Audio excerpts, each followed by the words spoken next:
What's up guys, welcome back to our channel How to Guide. Today in this video I'm going to teach you guys how you can share a file in Slack.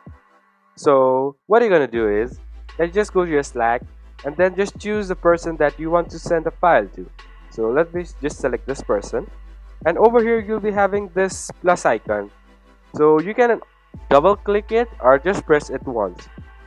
So as you press it once, so it will ask you to create a post or create a text or canvas or anything. So I will just select upload from my computers because I have the file in my computer.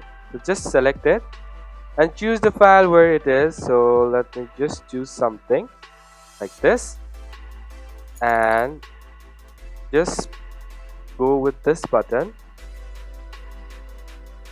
and it will send it, guys. So that's pretty much, guys. This is how you share a file in Slack.